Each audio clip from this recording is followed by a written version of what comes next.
یہ کہانی ان دنوں کی ہے جب بغداد کے قریب ایک چھوٹے سے گاؤں برکت نگر میں ایک بزرگ رہتے تھے جن کا نام حکیم حارث تھا۔ وہ بہت نیک اور خدا ترس انسان تھے، روزانہ عبادت میں لگے رہتے اور لوگوں کی مدد کرنا ان کا شوق تھا۔ گاؤں والے ان کی عزت کرتے تھے۔ حکیم حارث کا ایک بیٹا تھا جس کا نام سعد تھا، جو اس وقت صرف 12 سال کا تھا۔ سعد بہت سمجھدار اور محنتی لڑکا تھا۔ صبح مدرسے میں قرآن پڑھتا اور شام کو اپنے ابا کی دکان پر مدد کرتا تھا۔ حارث کی ایک چھوٹی سی دکان تھی جہاں وہ جڑی بوٹیاں اور دوائیاں بیچتے تھے۔ ان کے علم کی وجہ سے دور دور سے لوگ علاج کے لیے آتے تھے۔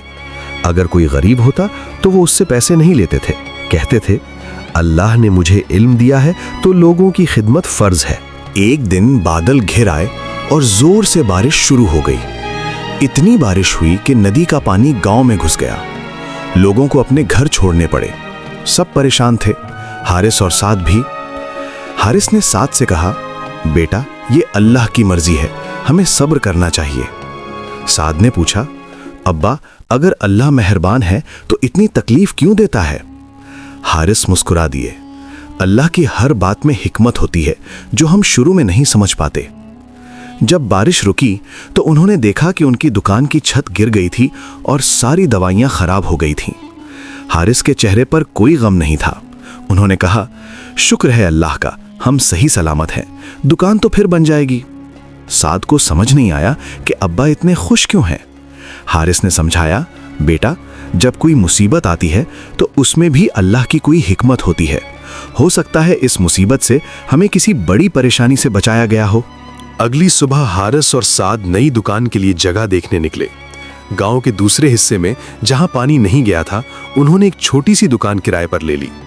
وہ دکان بازار کے درمیان تھی جہاں لوگ زیادہ آتے جاتے تھے۔ اسی طرح انہوں نے اپنی نئی دکان شروع کی۔ لوگ ان کے پاس آنے لگے، پرانی جگہ سے زیادہ لوگ آنے لگے کیونکہ یہ بازار میں تھی۔ حارث کی دوائیوں کا نام دور دور تک پھیل گیا۔ کچھ ہی دنوں میں ان کی کمائی پہلے سے 2 گنا ہو گئی۔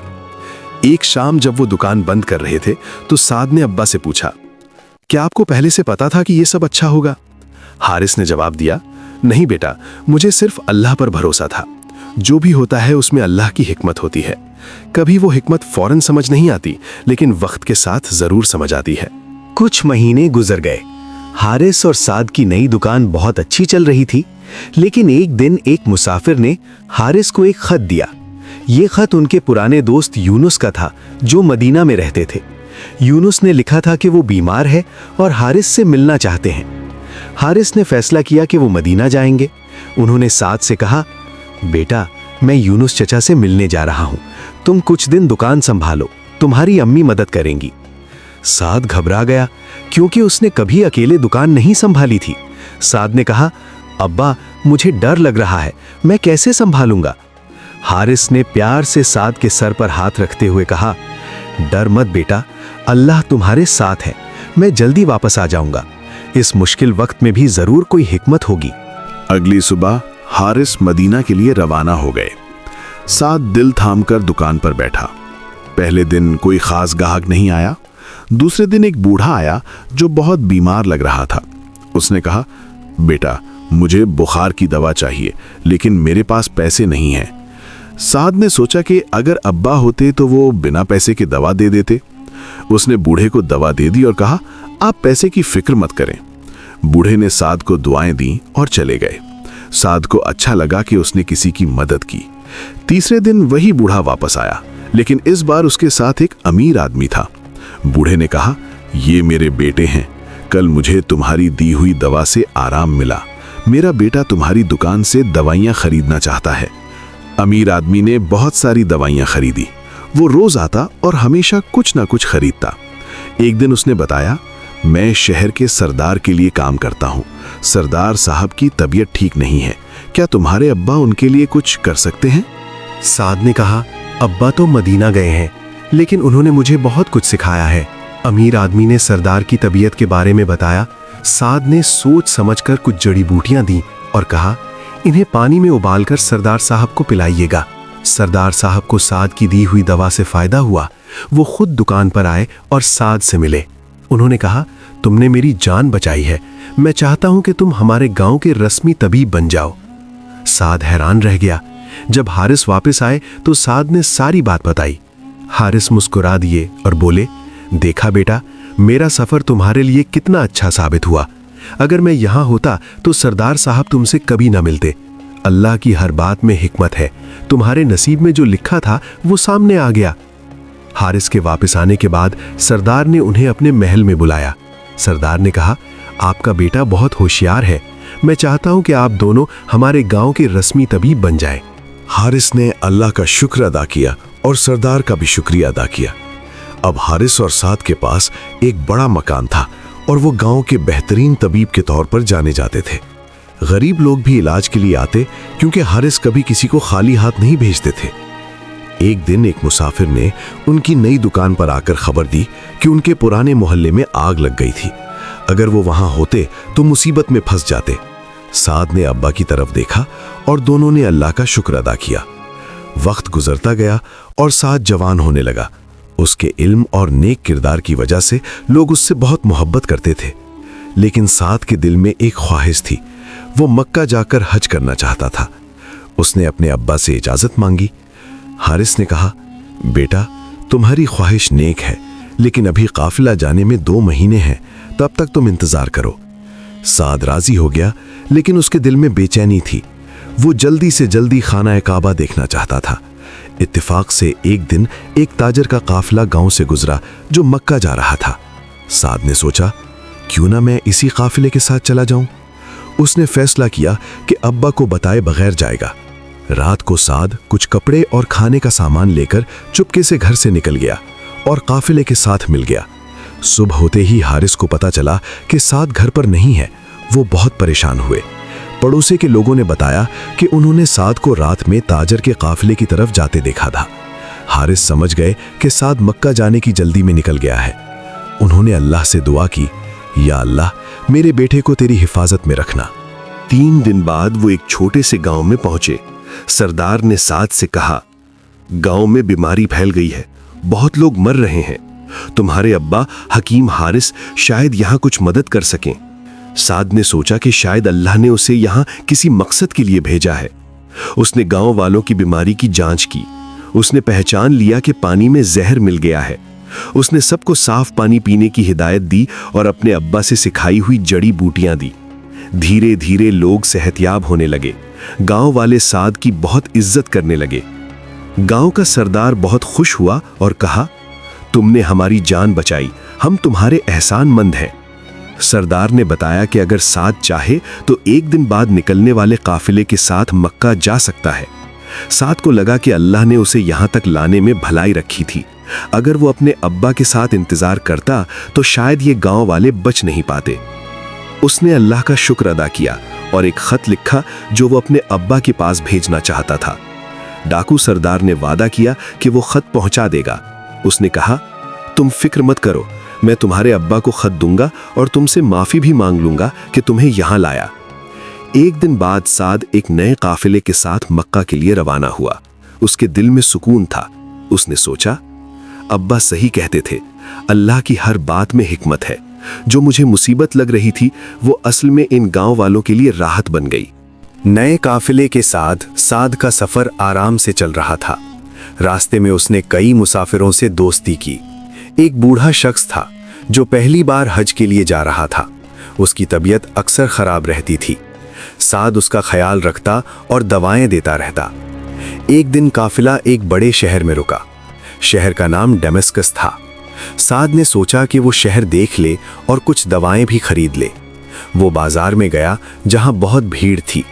लोग खरीदारी कर रहे थे और दुकानदार अपना सामान बेच रहे थे। बाजार में घूमते हुए साद की नज़र एक दुकान पर पड़ी।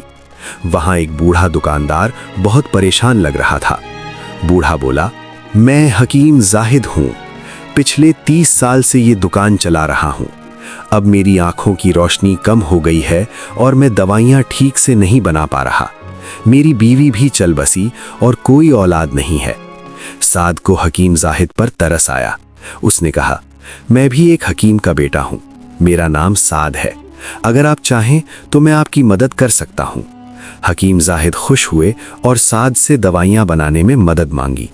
साद ने उनके साथ काम किया और दवाओं को बेहतर बनाया, साथ ही अपने अब्बा के नुस्खे भी सिखाए।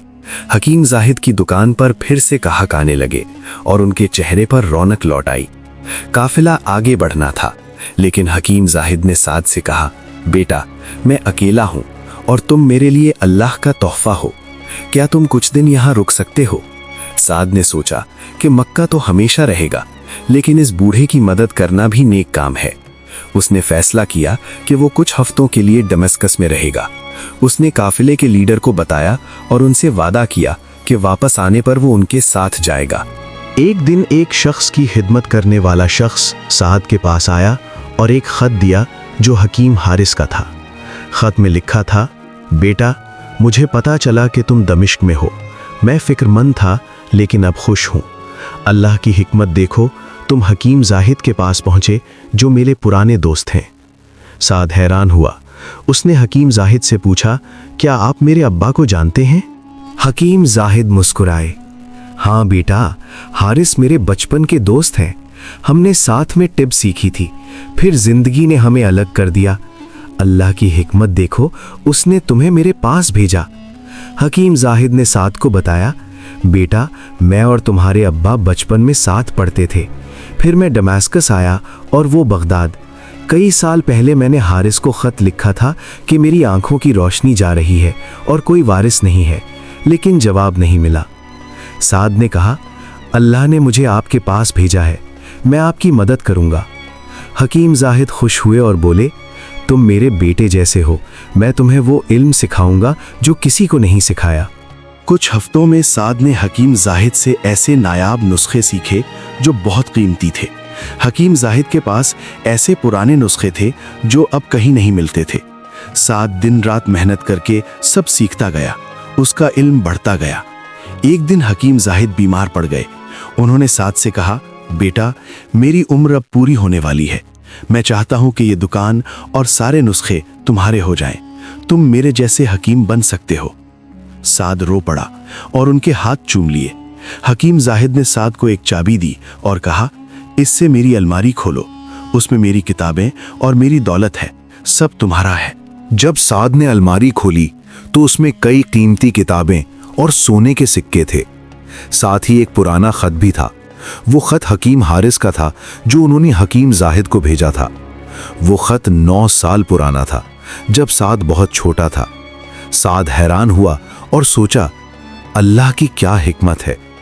हकीम जाहिद की तबीयत बिगड़ती गई। एक रात उन्होंने साद का हाथ पकड़ा और कहा, मैं खुश हूं कि अल्लाह ने मुझे तुम्हारे रूप में सहारा दिया। हकीम जाहिद ने आखिरी सांस ली और इस दुनिया से रुखसत हो गए। साद ने उन्हें दफन किया और उनके लिए दुआ मांगी। शहर के लोगों ने साद को नया हकीम मान लिया, लेकिन साद के दिल में अब्बा की याद आती थी और मक्का जाने की ख्वाहिश भी। उसने फैसला किया कि पहले मक्का जाएगा, हज करेगा, फिर अपने अब्बा के पास वापस जाएगा। उसने हकीम जाहिद की किताबें और कुछ कीमती नुस्खे अपने साथ लिए। बाकी दौलत गरीबों में बांट दी, क्योंकि हकीम हारिस ने उसे यही सिखाया था। जब साद मक्का पहुंचा और खाना काबा देखा तो उसकी आंखों में आंसू आ गए। उसने सजदा किया और कहा, या अल्लाह, मैंने तेरी हिकमत को समझ लिया। तू जिस रास्ते पर चलाता है वो मुश्किल लग सकता है, लेकिन इसका अंजाम हमेशा बेहतर होता है। तेरी हर बात में हिकमत है जो पहले समझ नहीं आती, मगर वक्त आने पर सब कुछ साफ हो जाता है।